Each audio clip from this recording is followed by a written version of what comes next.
SPC 계열사인 경기평택의 제빵 공장에서 20대 노동자 끼임 사고를 당했죠. 사망했습니다. 안전장치 너무 허술했고요. 그 대처, 이 기업의 대처도 어이가 없었습니다. 사망 노동자가 있던 공장에선 끼임 사고가 수년째 이어졌다고 하고요. 왜 이런 참사가 반복되고 있는지 짚어보겠습니다. 네, 또 최근 유제품 회사 푸르밀의 전 임직원이 정리해고되기도 했는데요. 관련 상황 살펴보겠습니다. 스튜디오에 신동환 노무사 나와 있습니다. 어서 오세요. 그렇죠. 예, 안녕하세요. 안녕하세요. 네, 이 빵 공장에서 20대 노동자가 안타깝게 또 목숨을 잃었습니다. 지금 뭐 안전장치도 굉장히 미흡했고 사후에 이 기업의 대처도 어이가 없었다면서요. 예, 그렇습니다. 일단은 사고가 나면 예를 들어서 살인 사건이라든지 추락사가 발생하면 경찰이 와서 현장을 보존하는 게 제일 먼저이지 않습니까? 그렇죠. 이번 사건에서는 그 현장이 그대로 이제 천만 가리고서 예. 근로자들이 옆에서 일을 했던 걸로 문제가 되었는데요. 아. 예. 일단 저는 여기서 한 가지 짚어보고 싶은 게 그 SPC 회사도 문제지만 일단 그 현장을 보존하는 건 일반적으로 경찰이 하지 않습니까? 예. 네. 이런 노동 현장에서 발생한 사고는 고용노동부가 작업 중지 명령을 내리고 그 현장을 그대로 보존하면서 이제 고용노동부도 그 사건에서 수사를 하거든요. 여기서 그렇다면은 고용노동부가 일단 작업 중지 명령도 다음 날에 늦게 내렸고 그 명령 대상 자체도 9개의 기계 전부가 아니라 그 중에서 7개만 내렸단 말이죠. 유사한 것. 그걸 여기에서 정말 최소화시켜서 너무 조심스럽게 그 노동자들을 생각하지 않고 좀 너무 조심스럽게 작업 중지 명령을 내리고 현장 보존 노력을 약간 좀 소홀히 하지 않았나. 그런 부분이, 측면도 예. 있네요. 네. 네. 그래서 노동자들은 어쩔 수 없이 작업을 이어가고 있다고 얘기를 하더라고요. 예, 물론 지금은 이제 노동부의 권고에 따라서 뭐 중지를 했다고 하지만 좀 늦은 감이 있죠. 네. 근데 당연히 지금 이제 직원들이 숨졌으니까 좀 애도의 시간도 가져야 하고요. 네. 직원이 숨졌으니까 그리고 사후 대책도 마련해야 되고. 네. 그런데 그렇게 장사가 급했을까요? 계속 돌렸다는 거 아닙니까? 예, 아무래도 라인이라는 게 한 번 멈추면은 다시 돌아가는 데 있어서 뭐 그 기간의 매출이 뭐 줄어드는 것도 줄어드는 거지만 다시 돌리는 데 있어서 좀 여러 가지 힘든 점들이 있기 때문에 최대한 멈추고 싶진 않았을 겁니다. 네. 그렇다면 이럴 때 결국 대한민국 공권력이라든지 나라에서의 어느 정도 그런 게 필요한데 이 부분에서는 사실 좀 부족했었던 예. 거예요. 네. 같은 사고가 반복된다는 것도 문제인 것 같은데 지금 이 공장에서 최근 5년 동안 이런 비슷한 끼임 사고가 15건 발생했었고 이 사망 사고가 발생하기 전에도 또 끼임 사고가 발생했었죠. 예, 그렇습니다. 바로 얼마 전에도 이제 손이 끼었던 그러니까 사망 사고 중대재해까지는 아니지만 예. 끼임 사고가 발생을 했고 사실 사고가 정말 여러 가지 유형이 많지 않습니까? 네네. 근데 그 중에서도 끼임 사고는 이제 우리가 흔히 뭐 추락 사고 그다음에 뭐 충격, 전복 사고 이렇게 정말 3대 가장 많이 빈번하게 발생하는 사고 중 하나로 끼임 사고를 저희가 듭니다. 그럼에도 불구하고 끼임 사고가 이렇게 많이 발생했는데 특별한 안전 조치가 없었다라는 거는 사전에 규정으로만 안전이 존재를 했고 네. 회사에서 여러 가지 조치는 미흡하지 않았나. 정말 많이 발생하기 때문에 어떻게 하면 예방할 수 있다 이런 대책들도 많이 나와 있거든요. 네. 좀 더 확인이 필요하겠습니다만 일하시는 분들도 많은 요구를 했을 것 같아요. 네. 일단 사진으로 이제 이 안에 내부 환경이 공개가 됐잖아요. 예. 보니까 안전장치가 없는 것 같던데요, 따로? 정확히 말하면 안전장치 중에 덮개 같은 거는 이제 있긴 할 겁니다. 예. 아예 없진 않았을 텐데 그 중에서 일부 장비들은 덮개가 제대로 설치되어 있지도 않았고 덮개도 덮개지만 이게 음식물을 혼합하는 거잖아요. 네. 음식물을 계속해서 넣어야 되기 때문에 덮개는 어쩔 수 없이 계속해서 열리게 되어 있습니다. 네, 여닫고 해야 되는 예. 거죠. 그럼 여기서 안전 덮개가 열렸을 때는 장비가 멈추게 이런 걸 이제 이중 안전 장치라고 하거든요. 네. 뭐 방호 장치라고도 하고 덮개가 열리면 기계가 멈춰야 되는데 그때 그러지 않았던 거죠.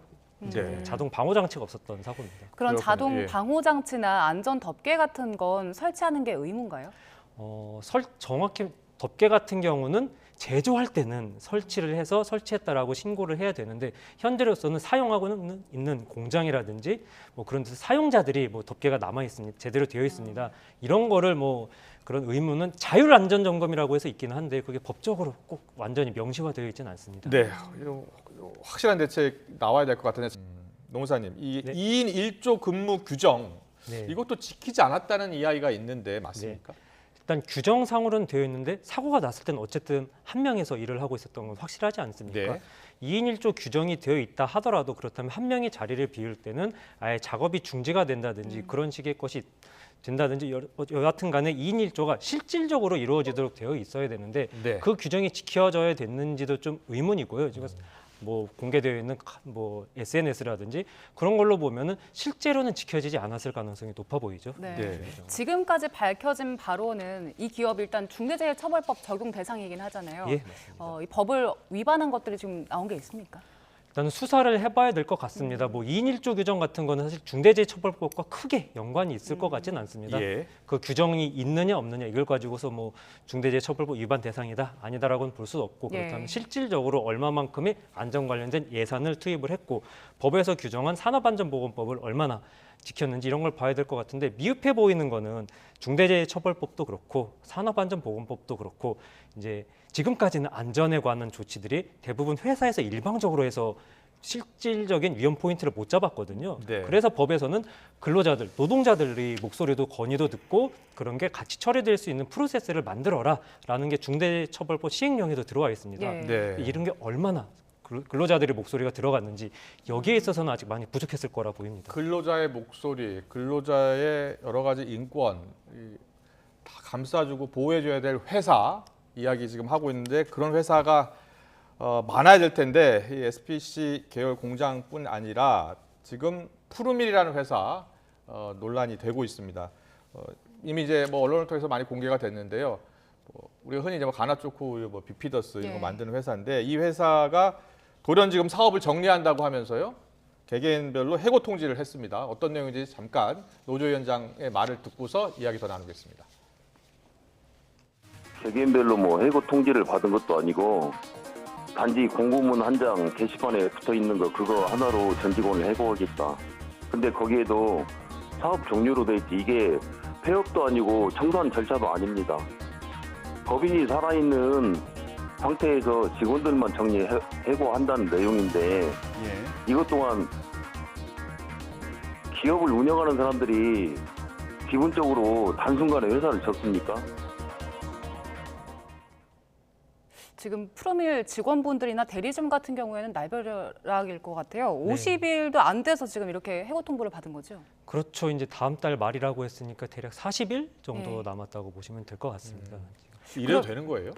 일단 이게 실제로 법인 자체를 완전히 없애는 폐업이느냐 아니면 사업의 종료를 한다고 해서 법인이 아예 사라지진 않지 않습니까? 네. 사업 종료를 하면서 임직원들을 해고하느냐 여기에 따라서 달라질 것 같은데요. 예. 법인을 폐업하면 어쨌든 간에 근로계약의 상대방이 소멸되는 거기 때문에 뭐 기간이라는 게 도의적인 책임은 있겠지만 법적인 책임은 없는 반면에 법인이 살아 있으면서 사업만 종료하고 임직원들을 해고했다라고 하면 경영상 해고에 대해서 여러 가지 절차 규정도 있고 그 외에도 별도로 또 해고하기 전에 30일 전에 서면으로 통지해야 되고 이런 물리적으로 정해져 있는 기간들이 있거든요. 네. 그 기간들에 대해서 좀 위반 소지가 많아 보입니다. 그렇군요. 그럼 지금 프로밀 측에서는 왜 폐업을 하지 않고 사업 종료라고 통보를 한 건가요? 일단 폐업을 하기 위해서는 자산에 대한 정리라든지 그런 것들도 많이 있을 것이고 대리점들과 엮여 있는 계약 관계들도 있지 않습니까? 그렇죠. 이런 네. 상황에서 갑자기 폐업을 하고 청산을 하게 되면 아무래도 푸르밀이 현재 보유하고 있는 자산이 뭐 부동산이라든지 좀 많은 걸로 이제 파악이 되고 있는데요. 그런 것들에 대한 청산이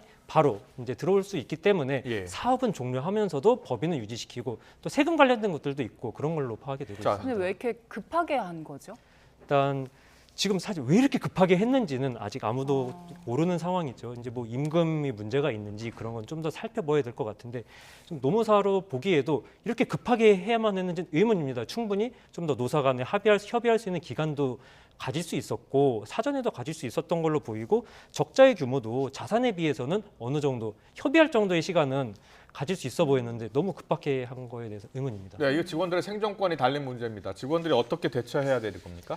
일단 말씀드렸듯이 경영상 해고라는 것은 이건 경영상 해고잖아요. 예. 다른 게 아니라 근로기준법에서 별도로 절차와 기간을 다 명시를 하고 있습니다. 24조인데요. 네 가지 요건이 있습니다. 지금은 기간만 제가 말씀을 드린 것 같은데 뭐 첫 번째로 가장 흔한 건 뭐 경영상 뭐 어려운 거 이거는 뭐 아무래도 인정이 될 것 같죠. 또 두 번째 요건인 그럼 해고를 회피하기 위해서 어떠한 노력을 했느냐. 예를 들어서 뭐 사업 배치를 다시 한다든지 뭐 신규 인력 뭐 신규 고용을 안 하면서 최대한 어떤 노력을 했느냐. 이런 것도 사실 기간도 필요하잖아요. 그런 것도 보고 합리적인 대상자를 선정했느냐. 이것도 지금 전 직원이기 때문에 여기서도 논란이 될 것으로 보이고 네. 네 번째로는 뭐 기간도 지금 문제가 되기 때문에 부당해고 구제 신청을 제기할 권리를 찾기 위한 그런 게 가장 커 보입니다. 현재. 네. 지금 신준호 전 회장인데 전 회장은 올해 프로밀 퇴사하면서 퇴직금을 30억 정도 받았더라고요. 예. 고용노동부에서는 일단 이런 상황에 대해서 합당했는지 조사를 한다고 하는데 앞으로는 관련 상황 어떻게 흘러갈까요? 일단 또 정리해고 같은 경우는 노동부 특정 인원 이상은 노동부 신고 대상이기도 합니다. 그렇기 때문에 이런 신고가 제대로 되어 있는지도 볼 것이고 일단 아까 말씀드렸던 여러 가지 조건들 있죠. 뭐 합리적인 대상자 선정 그리고 뭐 해고 회피의 노력 얼마나 했느냐. 어떠한 노력도 하지 않고 바로 이렇게 해고 통보를 한다는 거는 이제 서로 근로가 계약이 맺어 있는데 그 계약에 대해서 성실하지 않고 노동자의 생존권을 이제 압박하는 거지 않습니까? 네.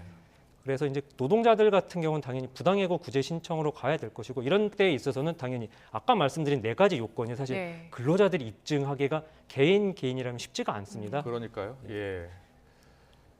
알겠습니다. 우리 사회가 우리나라가 선진국이라고 합니다만 이렇게 곳곳에 우리 사회 곳곳에 노동자들이 큰 어려움에 처한 곳이 많습니다. 우리 사회가 좀 더 관심을 갖고 보호하려고 노력을 해야 될 것 같습니다. 신동현 노무사와 함께 짚어봤습니다. 잘 듣습니다.